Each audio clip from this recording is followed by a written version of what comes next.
What's up? It's NÄSTRÄ, and you're watching a bad Kollective Clubhouse session. Let's try that again. What's good? It's NÄSTRÄ, and you're watching a bad Kollective Clubhouse session. Show some love, yeah, yeah, yeah. I can trust no one, but I'm not stopping ever. Enemies calling for it, 'cause now I'm popping. Show some love, show some love. So, first question.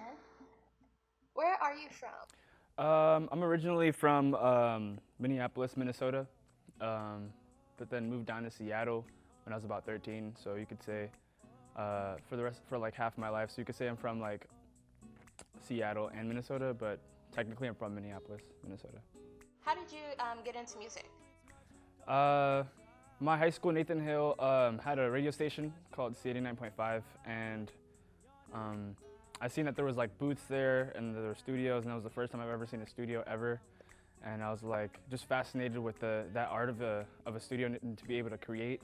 So I tried to take advantage of it. Like as soon as I seen it, my friend helped me use the software, and he was kind of like my mentor in high school, my high school homie, and it was just something I like seen myself naturally doing like well, and I just like kept with it. And ever since then, I just been following through my dream. And how would you describe your music and its sound?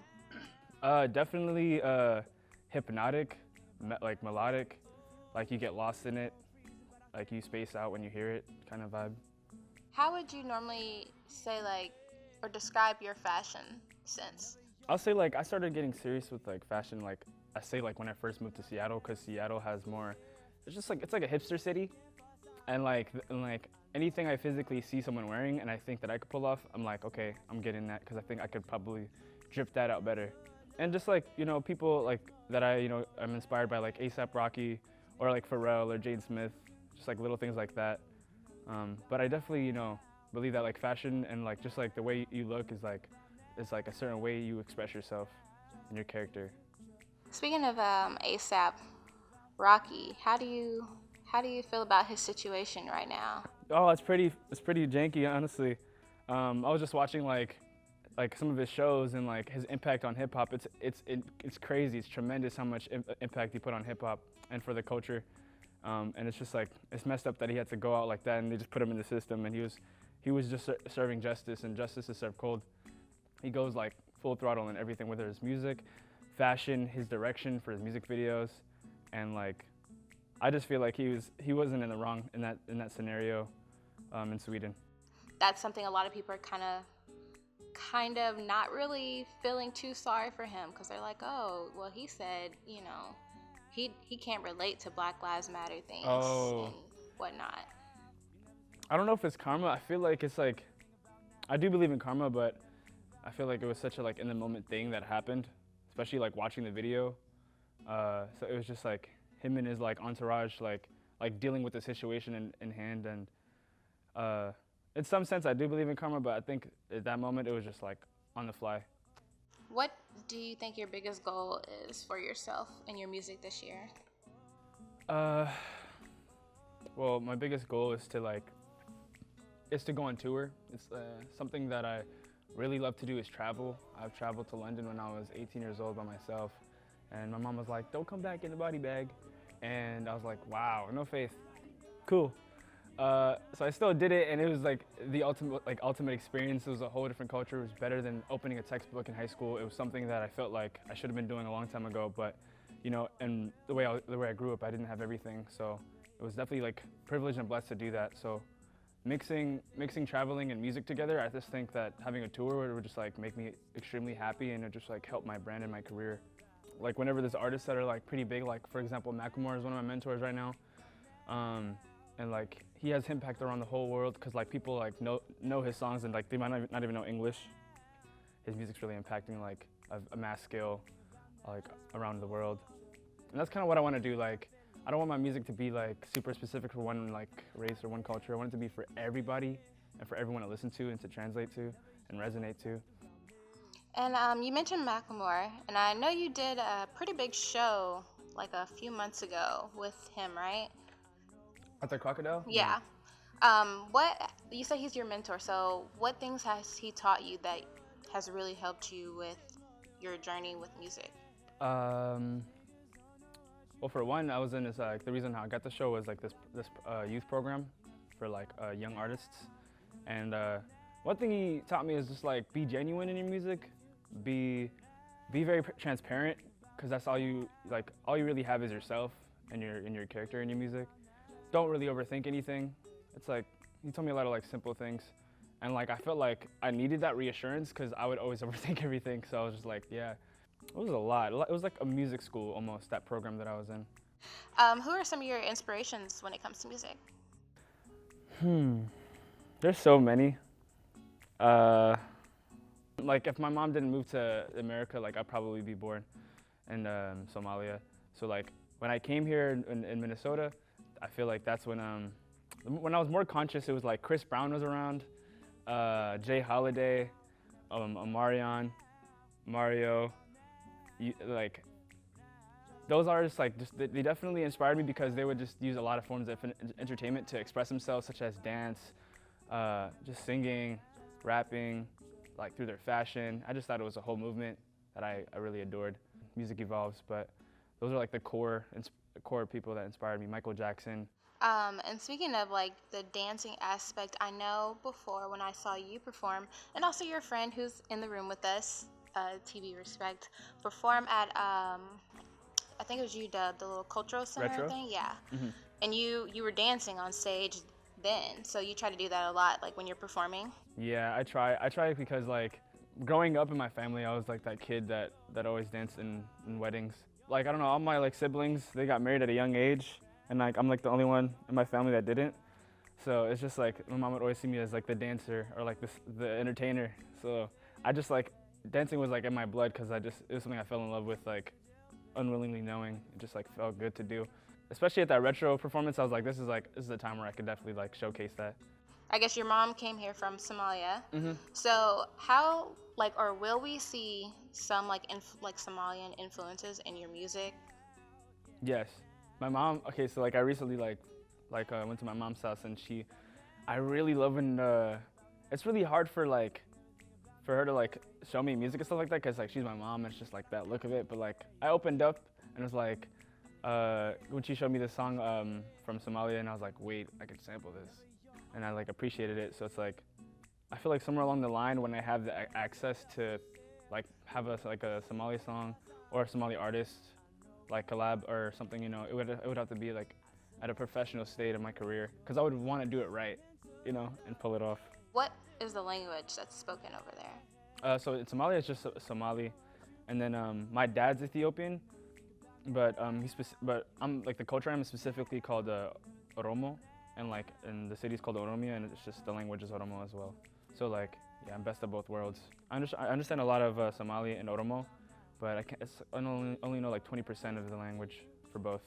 It's kind of hard. I'm trying to go back home and force myself and have an immersion and to learn and like just be around that culture when I have my success, God willing.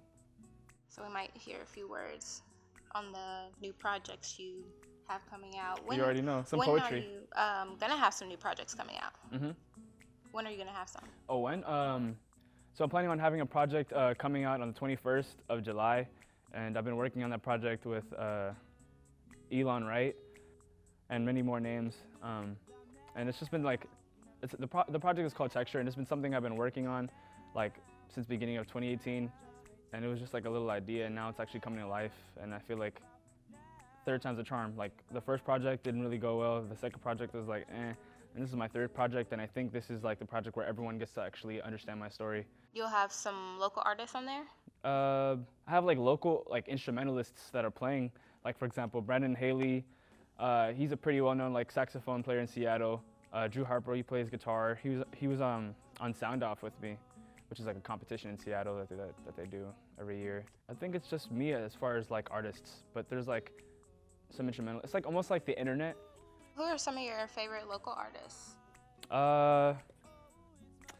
Dave B, Paris Alexa, Soul. They've just been like also my inspirations as well too, just like looking at them. I like TB Respect. He's pretty dope. I didn't even know him when I met him, I just was like looking at his like catalog and stuff, and I was like, this guy goes hard. And then I figured out he lived by me, and then we became friends. So it's just like organic too when we met up. What is the craziest thing that has ever happened to you? There's so many my life is a movie, so like there's so much to choose from. It's like this like a file cabinet in my brain right now. I'm trying to pick one. So basically, me and Taylor were walking down the street, and this like kid like opened a window, and he had like a pigeon mask on, and he just like was like this, and we were like, what the fuck is that? What the fuck's going on? And it was just so random.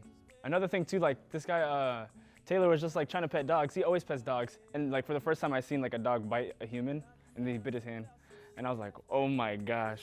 He's like, rare.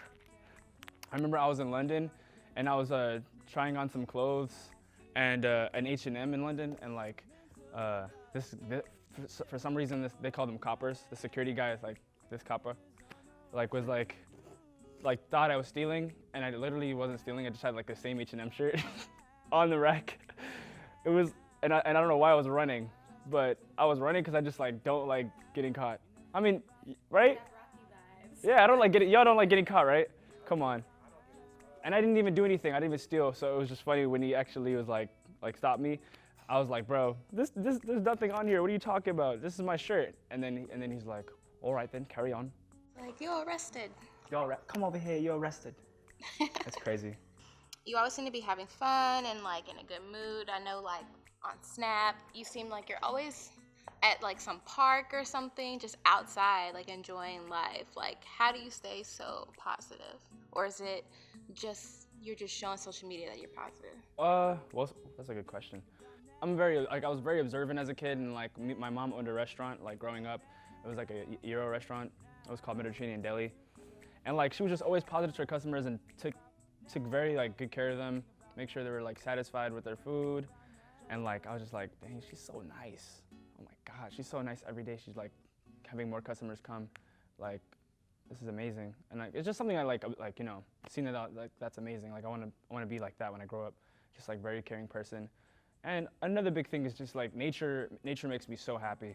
Like even if it's raining outside, like the trees are eating good. They're drinking like water. They're good. It's just like I love nature. I like to go out, especially when the sun rays like hitting me. I'm melanated, like getting that good sun like solar energy. I don't know. I try to just stay crafty. I like writing poems. I like singing, dancing.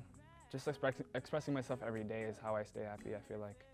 I know you mentioned your mom again. So like your family and overall, they're pretty supportive of you and your music? Well, so it was like pretty dramatic at first because it was something I had to hide from my family, and like music in my like family was really hard for my mom to digest. My like siblings were cool with it, but my mom was like the one that was like not having it. I would like try to sing quietly so she doesn't hear, but she always stays up, so it was hard. And she'd be like, "Why are you singing?" And I'd be like, "I like it." She's like, "You're not supposed to sing. It's haram." And I'm like, "Oh, but I like it though. How's this gonna work?" You know? It was just a lot of contradiction there. So then I had to actually like leave my family's house and actually leave to follow my dreams. It was hard because my mom was literally pulling me. She was like, "Don't leave," and I'm like, "I have to. This is like something I have to do. Like, or else I'm gonna feel like my life's pointless." It was the best thing that ever happened. I'm here now, like telling my story, and I'm more happier than I ever thought that I would be. I think I have hope. I have a lot of hope that it's gonna get better. What does music mean to you? Music means a way to express your emotion, and it could be any emotion. Express yourself. Do you think you're gonna stay in the Seattle area creating music, or you eventually want to move to like somewhere else? I think I'm gonna stay here for like a couple more years, like stay like a little bit more established.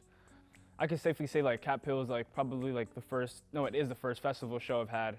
So like I think that like after the 21st is gonna like things are gonna be changing a bit.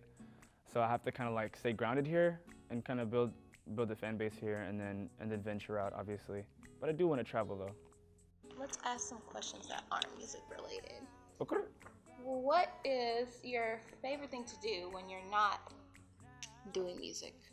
I like to play basketball. I like crossing up people. It's pretty fun. Are you sure? Yeah. Did you cross up people? Pretty positive. I'm pretty agile. As far as basketball, I like going to bookstores, like, and like in like libraries, like reading. I like reading and reflecting. I like window shopping sometimes. Pretty fun, like going to thrift stores.